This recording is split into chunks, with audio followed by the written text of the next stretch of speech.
మీ ఎలాంటి వ్యాపార ప్రకటనలకైనా వెంటనే మా ఛానల్ సంప్రదించండి. నమస్తే. ఈరోజు మనతో పాటు దైవాజ్ఞ బ్రహ్మశ్రీ వీరాపురం సుబ్రహ్మణ్య స్వామి గారు ఉన్నారు.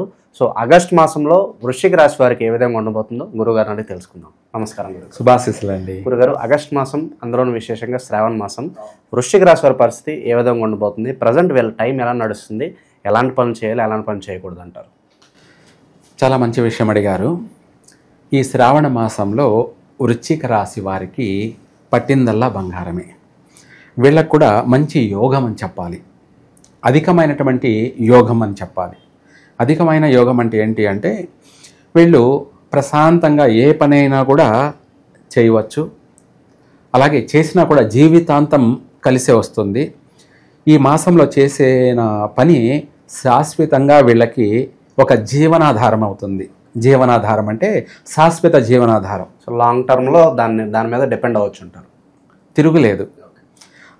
అన్ని విధాలా కూడా రాజయోగమే అన్నట్టుగా ఉంటుంది. వృశ్చిక రాశి వారికి ఆర్థిక పరంగాను చాలా బాగుంటుంది శ్రావణ మాసంలో. ఇదే కాకుండా సర్వసకల శుభకార్యాలన్నీ కూడా పూర్తి చేయగలుగుతారు. ఎవరు ఏ పని మొదలుపెట్టినా, పెళ్లి గురించి ప్రయత్నం చేసినా అయిపోతుంది. అధిక ఆలస్యం జరిగి ఉన్న వాళ్ళకి కూడా ఈ శ్రావణ మాసంలో జరిగే అవకాశం ఉంది. లేదంటే నిశ్చయ తాంబూలాలన్న పుచ్చుకునేటువంటి ఏదైతేనేముంది, రెండు కూడా వివాహ యుగమే. కాబట్టి వీళ్లకు వివాహ విషయాల్లో త్వరగా శుభ ఫలితాలు, శుభవార్తలు, ఇంట శుభకార్యాలు కూడా నెరవేరుతాయి చక్కగా. వివాహం కాకపోయినా నిశ్చయితాంబూలాలంటే ఎంగేజ్మెంట్ కూడా జరిగిపోయే అవకాశం ఉంది. ఇదే కాకుండా నూతన వ్యాపారాలు కళ్ళు మూసుకొని ప్రారంభం చేయొచ్చు. కళ్ళు మూసుకొని ప్రారంభం చేయొచ్చు. భయపడాల్సిన అవసరం లేదు. అంటే చేస్తే నష్టపోతానా, బాగుపడతానా, లేదంటే చెడిపోతానా అని ఆలోచించాల్సిన అవసరమే లేదు. ఎవరెవరి స్తోమతను బట్టి ఎంత పెద్ద వ్యాపారమైనా కూడా ప్రారంభం చేసుకోవచ్చు. కలిసి వస్తుంది. దాన్ని బాగా తీర్చిదిద్దగలరు. పట్టుదలతో దాన్ని ఇంకా అభివృద్ధి చేయగలుగుతారు. అంటే చిన్న వ్యాపారం చేసినా దాన్ని వటవృక్షంలా, మహావృక్షంలా అభివృద్ధి చెందే అవకాశం ఉంది. ఇదే కాకుండా ఇంకా కూడా వాళ్ళు అన్ని ప్రయత్నాలలో సఫలీకృతులు అవుతారు. విదేశాలకు వెళ్ళాలనుకున్న వాళ్ళకి చక్కగా నెరవేరుతుంది. 100% ఆ ప్రయత్నం మొదలు పెట్టడమే ఆలస్యం. కొంతమందికి అయితే వెంటనే అయిపోతుంది. కొంతమందికి వెనక ముందు ఆలస్యమైనా కూడా నెరవేరుతుంది. విదేశాలకు వెళ్తారు, స్థిరపడతారు. లేదా రేపు మాసంలో వచ్చినటువంటి వాళ్ళు శ్రావణ మాసంలో బయలుదేరి వెళ్ళినా కూడా వాళ్ళు అక్కడ బాగా రాణించగలుగుతారంటే అక్కడ కూడా వీళ్ళ పెత్తనాలు ఉంటాయి. లీడర్ పొజిషన్ అక్కడ కూడా వీళ్ళ లీడర్ పొజిషన్. అక్కడ 10 మంది కొత్తగా పోయి కూడా అక్కడ ఎప్పటి నుంచో పాతుకుపోయినట్టు వంటి వాళ్ళను కూడా చేయగలుగుతారు. అటువంటి మంచి అభివృద్ధి అనేది ఉంది. శత్రువులుగా మిత్రులు అయ్యే అవకాశమే ఉంది. వీళ్ళకు శాశ్వత శత్రువులు ఉంటారు. వీళ్ళకి ఎవరికి? వృశ్చిక రాశి వాళ్ళకి శాశ్వత శత్రువులు అంటే ఏంటంటే కొంతమంది కనిపించే శత్రువులు ఉంటారు. ఎక్కువ శాతం కనిపించని రహస్య శత్రువులు ఎక్కువ. అంటే ఏమి చేయలేకపోయినా కూడా వాళ్ళ మనసులో ఉంటుంది. అటువంటి వాళ్ళు కూడా ఎక్కువే. కానీ వాళ్ళు కూడా వీళ్ళకు సహకరిస్తారు. శాశ్వత శత్రువు అన్నామంటే ఉంటుంది శత్రుత్వం, కానీ అలా మెరాకిల్ జరుగుతూ ఉంటాయి. ఏంటివి? మెరాకిల్స్ జరుగుతాయి. తర్వాత ఆలోచిస్తాడు, నేను ఎందుకు వీడు శత్రువు అనుకున్నామే, వీడికి ఎందుకు నేను సాయం చేశానని అవతల వాడు అనుకుంటాడు. ఎందుకంటే అలా మెరాకిల్ మ్యాగ్నెట్ లాగా వశీకరణ అంటారు. ఏమంటారు?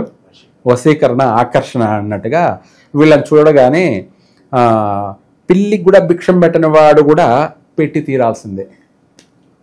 పిల్లికి భిక్షం పెట్టడు, దానికి పెట్టిన వాడు కూడా వీడిని చూడగానే పెట్టేస్తాడు. అంటే అటువంటి దినాలు, రోజులు, శుభదినాలు. ఈ శ్రావణ మాసము వీళ్ళకు అన్ని విధాల బాగుంటుంది. కాకపోతే ఆరోగ్య విషయంలో కొంచెం జాగ్రత్త ఉండాలి. అయినా ఏమీ కాదు, భయపడాల్సిన అవసరం లేదు. ఏదన్నా ఆపరేషన్లు జరిగినా దాని నుంచి బాగుంటుంది. సో వ్యాపారస్తులు ముఖ్యంగా ఎలాంటి వ్యాపారాలు పెడితే బాగుంటుంది అనేది ఏమైనా చెప్పొచ్చు అంటారు? వీళ్ళు ఎక్కువ శాతం మల్టీ టాలెంటెడ్. వీళ్ళకి మనము ఈ వ్యాపారం పెట్టు ఆ వ్యాపారం పెట్టు అని చెప్పాల్సిన అవసరం లేదు. ఏదైనా లాభం లేని ఏ పని చేయరు వీళ్ళు. వృశ్చిక రాశి వాళ్ళు చాలా డేంజర్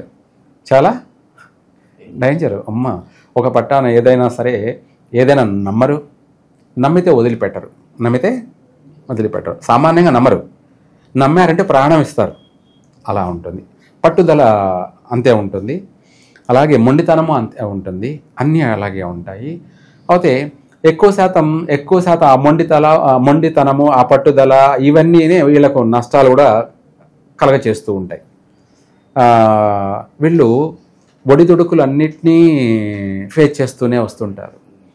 ఒడిదుడుకులన్నింటినీ కూడా ఫేస్ చేస్తూ వాటన్నిటిని కూడా వీళ్ళు ధైర్యంగానే ఎదుర్కొంటూ వాటన్నిటిని అనుభవిస్తూ వాటన్నిటిని దాటుకుంటూ వస్తూ ఉంటారు వీళ్ళు.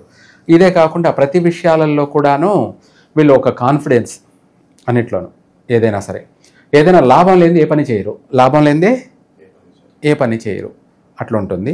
ఏ వ్యాపారమైనా కూడా చేయొచ్చు వీళ్ళు మాట్లాడుతున్నా కూడా లాభం ఉండాలి. అంటే మనం మాట్లాడుతున్నాం, మన మాటకి ఏమిటి అనే దాన్ని కూడా ఆలోచిస్తారు. ఎక్కువ శాతం అలాంటి వాళ్ళే. రెండోది వచ్చేసి అన్ని విధాలు కూడా బాగానే ఉంది. విద్యార్థులకు బాగానే ఉంది. ఉద్యోగస్తులకు కూడా ప్రమోషన్ ఉంది. నూతన ఉద్యోగాలు వచ్చే అవకాశం ఉంది. చేస్తున్న ఉద్యోగాల్లోనే ప్రమోషన్ వచ్చే అవకాశం ఉంది. ఉన్న పలానా అధిక లాభార్జన కూడా పొందే అవకాశం ఉంది. వ్యాపారం చేసేటువంటి వాళ్ళకి ఇది బాగా వర్తిస్తుంది, కనపడుతుంది కూడా. అలాగే ప్రతి విషయాల్లో సంతాన విషయంలో కూడా వీళ్ళకు శుభవార్తలే వింటారు. ఇంకా కూడా వీళ్లకు సంబంధించి కడుపుకు సంబంధించి అండపిండాలకు సంబంధించినటువంటి ఆరోగ్య సమస్యలు అనేది ఎక్కువగా ఉంటాయి వీళ్ళకి. కడుపుకు సంబంధించి, గ్యాస్ ట్రబుల్కి సంబంధించి, అండపిండాలు అంటే అంగాలకు సంబంధించినటువంటి దీర్ఘకాలిక అంటే సమస్యలతో బాధపడుతున్న వాళ్ళు ఈ మాసంలో దాని నుంచి బయటపడతారు. ఆపరేషన్లు అయినా చేయించుకొని మళ్ళీ వాళ్ళు సుఖంగా ఉంటారు, బాధపడకుండా. ఇటువంటి సమస్యలు అధికంగా ఉన్నాయి. ఇదే కాకుండా తలకు సంబంధించి, కంటికి సంబంధించినటువంటి విషయాలలో కూడా వాటి నుంచి కూడా బయటపడడం కోసం ఈ శ్రావణ మాసంలో వీళ్ళు ఎక్కువగా 6 రోజులైతే కంపల్సరీగా చేయాలి. ఇది శ్రావణ మాసము పాడ్యమి, విదియ, తదియ, చవితి, పంచమి, షష్ఠి ఈ 6 రోజులైతే కంపల్సరీగా చేయాలి. లేదా వీళ్ళు 9 రోజులు అయినా చేయాలి. ఏం చేయాలి అంటే 9 పోగుల దారం ఉంటుంది. 9 పోగుల దారం 9 వర్ణాలన్నమాట. ఇది నవనాగులు అంటారు. వీళ్ళని ఏమంటారు? నవనాగులు. వాసుకి సర్పం, కర్కోటక సర్పం, తక్షక సర్పం, శంఖపాల సర్పం, మహాపద్మ సర్పం, నీల సర్పం, ధనంజయ సర్పం, ఆదిశేష సర్పం, ఐరావత సర్పం, ఇలా 9 ఆ పోగల్ని 9 పోగల్ని 108 ప్రదక్షిణలు చేయాలి. 108 ప్రదక్షిణలు, 108 చుట్లు చుట్టాలి. అది వీలైనంత వరకు జంట నాగులకే చాలు. మొత్తం అక్కడ ఉన్నంత చుట్టాల్సిన అవసరం లేదు. ప్రదక్షిణలు అయితే మాత్రం 108 ప్రదక్షిణలు తప్పకుండా చేయాలి. మనము బాగుంది కాబట్టి చేయాల్సిన అవసరమని లేదు. మన శాశ్వతమైనటువంటి అభివృద్ధిని మనము సంపాదించుకోవాలి. ఇప్పుడు మనకు 1,00,000 రూపాయలు వచ్చిందనుకోండి, ఆ 1,00,000 రూపాయలతో సంతృప్తి పడతామా? అది ఎన్ని రోజులు ఉంటుంది? అదే 1,00,000 కోట్లు వస్తానంటే కావాలి. ఏం కావాలి? మనల్ని నమ్ముకొని ఉన్న వాళ్ళందరికీ మనం సహాయం చేయాలి. మనం నమ్ముకున్న వాళ్ళందరినీ వాళ్ళకి ఒక దారి చూపించాలి. మనము శాశ్వతంగా బాగుపడాలి. అంటే అట్లాగే మనలో ఎంత అయితే ఆశ ఉందో అదే విధంగా వీళ్ళు కూడా 6 రోజులు లేదా 9 రోజులు మాత్రం కంపల్సరీగా ఈ 9 పోగుల దారాన్ని చుడుతూ 108 ప్రదక్షిణలు మాత్రం చేశారంటే వీళ్లకు శాశ్వతమైనటువంటి అభివృద్ధి కలుగుతుంది, ఆరోగ్యం బాగుపడుతుంది, భూ వివాదాలు తగాదాల నుంచి బయటపడతారు, కోర్టు వ్యవహారాలని కొట్టేయడం జరుగుతాయి, భార్యాభర్తల మధ్య విడిపోవాలనుకున్న వాళ్ళు కూడా మళ్ళీ కలుసుకునే అవకాశం ఉంది, ఆల్రెడీ వద్దు అని నిర్ణయించుకున్న వాళ్ళకు కూడా దాని నుంచి బయటపడతారు. చక్కగా అనేక సమస్యల నుంచి కూడా వీళ్ళు బాగుపడతారు, బయటపడతారు, చక్కగా అభివృద్ధి చెందుతారు, స్థిరపడతారు, సొంత గృహయోగం కలుగుతుంది, వీళ్ళకు ఈ మాసంలో సర్వ విధాల వీళ్ళకు సౌఖ్యమైనటువంటి జీవితమే ఉంది. ఏదన్నా మంచి పనులు ప్రారంభించాలంటే ఏ రోజు బాగుంటుందంటారు? మంచి విషయమే అడిగారు. ఈ వృశ్చిక రాశి వాళ్ళు వచ్చేటప్పటికి శుక్రవారం రోజున ఇంపార్టెంట్ పనులు చేయకూడదు. ఇది మంచి వారమే, కానీ వృశ్చిక రాశి వారికి ఆపోజిట్ వారం, ఘాతు వారము. ఆ శుక్రవారము ఇంపార్టెంట్ పనులు చేయకూడదు. రెండోది, శుక్రవారం షష్ఠి వచ్చినా, శుక్రవారం పాడ్యమి వచ్చినా, శుక్రవారం ఏకాదశి వచ్చినా అస్సలు చేయకూడదు. అది శాశ్వతమైనటువంటి జీవితాంతం నష్టాన్ని, బాధలని, కష్టాలని, నష్టాలని కలగచేస్తుంది. అందుకనేసి శుక్రవారం అస్సలు ఇంపార్టెంట్ పనులు చేయకూడదు. అలాగే నక్షత్రాలలో రేవతి నక్షత్రం గల వాళ్ళతో కూడా ఇంపార్టెంట్ పనులు చేయకూడదు, కలిసి రాదు. వాళ్ళతో జీవిత భాగస్వామిగానైనా, లేదంటే పార్ట్నర్షిప్ అయినా, లేదంటే ఫ్రెండ్షిప్ అయినా వీళ్ళతో శాశ్వతమైన స్నేహం పనికి రాదు. నష్టం వీళ్ళకే జరుగుతుంది. అంటే తాడు తన్నేవాడు ఉంటే వాడు తల తన్నేవాడు ఇంకొకడు ఉంటాడు అంటారు కదా. అదేవిధంగా వీళ్ళే అతి తెలివి పరులు అనుకుంటే ఎవరు? వృశ్చిక రాశి వాళ్ళు. వాళ్ళకు మించినటువంటి మహా ముదుర్లు ఎవరు? రేవతి నక్షత్రం జాతకులు. వాళ్ళతో ఎటువంటి సంబంధాలు పెట్టుకున్నా ఫస్ట్ బాగానే ఉంటుంది కొద్ది రోజులు, తర్వాత కొన్ని విషయాల్లోకి వచ్చేటప్పటికి నష్టం మాత్రం తప్పదన్నమాట. అందుకనేసి జాగ్రత్త ఉండాలి. తర్వాత వీళ్ళు లగ్నాల్లో కూడాను గుడ్ టైమా బ్యాడ్ టైమా అనే విషయానికి వచ్చేటప్పటికి వృశ్చిక రాశి వాళ్ళు మళ్ళీ వృశ్చిక లగ్నంలో ఇంపార్టెంట్ పనులు చేయకూడదు. వృశ్చిక రాశి వాళ్ళు వృశ్చిక లగ్నంలో ఏదైనా వాహనం కొన్నారనుకోండి, వెంటనే ప్రమాదాలు జరిగిపోతాయి. వెంటనే ప్రమాదాలు, ఆర్థికంగా నష్టం జరుగుతుంది, శరీర గాయాలు అవుతాయి. ఆ తెచ్చుకున్న వాహనం నిలబడదు, ఉండదు, పోతుంది, అవుతే అది ప్రాణాలతో చెలగాటం అన్నట్టు అన్నమాట.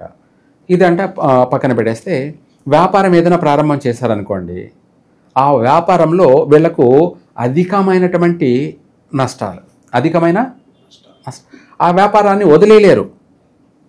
ఆ వ్యాపారాన్ని ప్రారంభం చేస్తారా, జరుగుతుంటుంది, జరిగితే లేదా బాగా జరుగుతుంది ఫస్ట్, ఆ తర్వాత దెబ్బ కొట్టేస్తుంది, దెబ్బ పడిపోతుంది. అప్పుడు ఏమనుకుంటారంటే మొన్నటిదాకా బాగా జరిగింది కదా, రేపు జరుగుతుంది, ఇదేదో మన టైం బాగలేదు చూద్దాం. పెట్టిన వెంటనే వ్యాపారం పెట్టగానే ఆకులో పెడతావా బోకులో పెడతావా అంటే ఎట్లా అవుతుంది? దాన్ని మనం కాస్త చూడాలి, భవిష్యత్తులో బాగా జరుగుతుందేమో అని అనుకుంటారు. కానీ ఆ అనుకొని దాన్ని దీర్ఘకాలికంగా అనుకున్న వాళ్ళు తిరిగి చూసుకునేటప్పటికి వీళ్ళే పెట్టిన పెట్టుబడి పోయి వీళ్ళు దానికి డబుల్ త్రిబుల్ అప్పు అయి ఉంటుంది. దానికి వడ్డీ కూడా కట్టలేని పరిస్థితి, వడ్డీ కూడా ఇచ్చిన వాళ్ళు మీదబడి గొడవలకి, లేదంటే కోర్టు చెక్ బౌన్స్ లాంటివి, అదే అనేకమైనటువంటి వాళ్ళు శాశ్వతంగా అది వెంటాడుతూనే ఉంటుంది ఆ సమయంలో చేసింది. అందుకనేసి ఏదైనా సరే వృశ్చిక లగ్నంలో చేయకూడదు. మిగతా అన్ని లగ్నాలు కూడా శుభ లగ్నాలే, తిరుగులేదు. కళ్ళు మూసుకొని ఎవరిని అడగాల్సిన అవసరమే లేదు. దాన్నే అంటారు, నేను ఎవరిని అడగలేదండి, నేను దేవుణ్ణి నమ్ముకొని ఆ వ్యాపారం స్టార్ట్ చేసిన, బాగా ఉంది, బాగా జరుగుతుంది, నాకు ఎటువంటి నష్టాలు లేవు, ఎటువంటి ఇబ్బందులు లేవు, ఎటువంటి బాధలు లేవు అంటే వాళ్ళు ప్రారంభించిన సమయం గుడ్ టైం కాబట్టి అడిగినా అడగకపోయినా అది అభివృద్ధి చెందుతుంది. మనం అడిగి చేసామా అడగకుండా చేసామా అనేది పక్కన పెడితే ఆ టైం అనేది ఇంపార్టెంట్, గుడ్ టైమా బ్యాడ్ టైం అనేది. ఆ వృశ్చిక లగ్నంలో చేశారనుకోండి, అడిగే చేశామంటారు, అవతల వాళ్ళకి తెలిసి ఉండాలి కదా ఇది ఘాతు లగ్నం అని, వాళ్ళు అంత డెప్త్గా వెళ్ళరు. అలాగే వీళ్ళు తెలియకుండానూ చేశారనుకున్నాం, అడగకుండా చేశారనుకుందాం, లేదా అడిగే చేశారనుకుందాం, ఆ టైంలో చేసింది శాశ్వతమైనటువంటి నష్టాలే మిగిలి వస్తుంది. కాబట్టి ఏదైనా ఒక పని చేసేటప్పుడు వీళ్ళు జాగ్రత్తగా నడుచుకోవాలి. మళ్ళీ అన్ని విషయాలలో వీళ్ళు ఏ టు జెడ్ తెలిసిన అవగాహన ఉన్నటువంటి వ్యక్తులే. అన్నీ తెలుసు, అన్ని అవగాహన ఉంటాయి, కానీ వీళ్ళు 10 మందికి మంచిగా చెప్పగలరు, 10 మందికి మంచి చేయగలరు, 10 మందికి మంచి సలహాలు ఇవ్వగలరు. వీళ్ళకి వచ్చేటప్పటికి వీళ్ళ స్వవిషయం అంటారు, అంటే వీళ్ళ సొంత విషయాలకు వచ్చేటప్పటికి చెడగొట్టుకుంటారు, దాన్ని నష్టపోతుంటారు. నేను అందరికీ బాగు చేశా, నాకేంది ఇలా జరుగుతుంది అంటారు మళ్ళీ. అంటే వీళ్ళు చేసుకునేది రాంగ్. కాబట్టి వీళ్ళు కూడా ఎదుటి వాళ్ళకి ఎంత మంచి సలహా ఇస్తారో అలాగే వీళ్ళు కూడా అంతే. వీళ్ళు ఇంకొకరిని అడిగి తెలుసుకోవాలి, వీళ్ళు ఏది కరెక్ట్ ఏది రాంగ్ అని చెప్పి. కరెక్ట్ అలా అడిగి తెలుసుకొని చేస్తే వీళ్ళ జీవితం కూడా శాశ్వతంగా స్థిరపడతారు, బాగుంటారు. సో ఓవరాల్గా ఈ ఆగస్ట్ మాసంలో వృశ్చిక రాశి వారి పరిస్థితి ఏ విధంగా ఉండబోతుందో మీ మాటల్లో అద్భుతంగా వివరించారు. ధన్యవాదాలు గురుగారు. సర్వే జన సుఖినో భవంతు.